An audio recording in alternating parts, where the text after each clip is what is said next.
Lecture du livre de la Genèse. En ces jours-là, Israël, c'est-à-dire Jacob, se mit en route pour l'Égypte avec tout ce qui lui appartenait. Arrivé à Beer-Shéba, il offrit des sacrifices au Dieu de son père Isaac. Et Dieu parla à Israël dans une vision nocturne. Il dit « Jacob, Jacob !» Il répondit « Me voici !» Dieu reprit « Je suis Dieu, le Dieu de ton père. Ne crains pas de descendre en Égypte, car là-bas, je ferai de toi une grande nation. Moi, je descendrai avec toi en Égypte. Moi-même, je t'en ferai aussi remonter, et Joseph te fermera les yeux de sa propre main. » Jacob partit de Beer-Shéba, ses fils l'installèrent, avec leurs jeunes enfants et leurs femmes, sur les chariots que Pharaon avait envoyés pour le transporter. Ils prirent aussi leurs troupeaux et les biens qu'ils avaient acquis au pays de Canaan.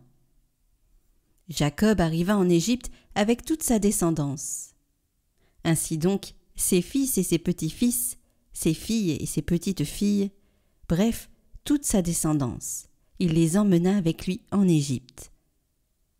Jacob avait envoyé Juda en avant vers Joseph pour préparer son arrivée dans le pays de Goshen.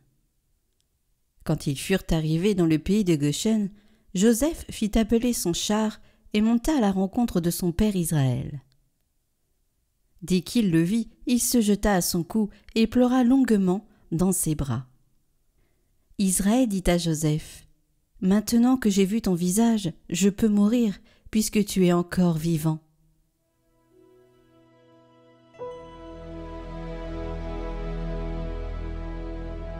Le salut des justes vient du Seigneur. Fais confiance au Seigneur, agis bien. Habite la terre et reste fidèle. Mets ta joie dans le Seigneur, il comblera les désirs de ton cœur.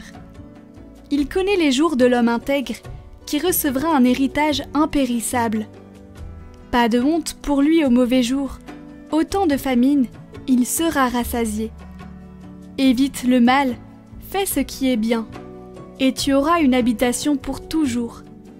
Car le Seigneur aime le bon droit, il n'abandonne pas ses amis. Le Seigneur est le salut pour les justes, leur abri au temps de la détresse. Le Seigneur les aide et les délivre, il les délivre de l'impie, il les sauve, car ils cherchent en lui leur refuge.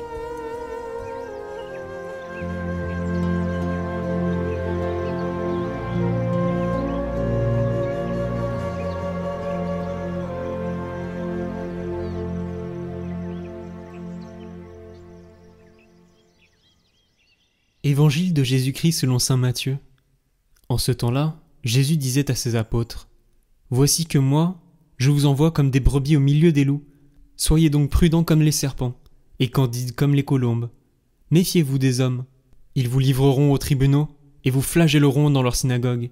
Vous serez conduits devant des gouverneurs et des rois à cause de moi. Il y aura là un témoignage pour eux et pour les païens. Quand on vous livrera, ne vous inquiétez pas de savoir ce que vous direz, ni comment vous le direz. Ce que vous aurez à dire vous sera donné à cette heure-là. Car ce n'est pas vous qui parlerez, c'est l'Esprit de votre Père qui parlera en vous. Le frère livrera son frère à la mort, et le père son enfant. Les enfants se dresseront contre leurs parents, et les feront mettre à mort. Vous serez détestés de tous à cause de mon nom, mais celui qui aura préservé jusqu'à la fin, celui-là sera sauvé. Quand on vous persécutera dans une ville, fuyez dans une autre. Amen, je vous le dis. Vous n'aurez pas fini de passer dans toutes les villes d'Israël quand le Fils de l'homme viendra.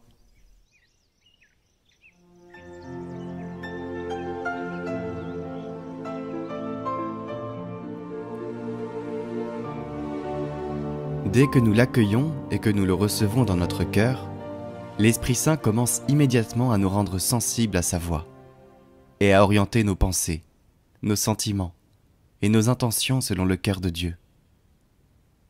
En même temps, il nous amène à tourner de plus en plus notre regard intérieur vers Jésus comme modèle de notre manière d'agir et d'entrer en relation avec Dieu le Père et avec nos frères et sœurs. Dans l'intimité avec Dieu et dans l'écoute de sa parole, nous mettons lentement de côté notre logique personnelle, dictée le plus souvent par nos fermetures, nos préjugés et nos ambitions, et nous apprenons plutôt à demander au Seigneur « Quel est ton désir ?» Demander conseil au Seigneur, mais nous devons laisser la place à l'Esprit, afin qu'il puisse nous conseiller et donner de l'espace, c'est prier.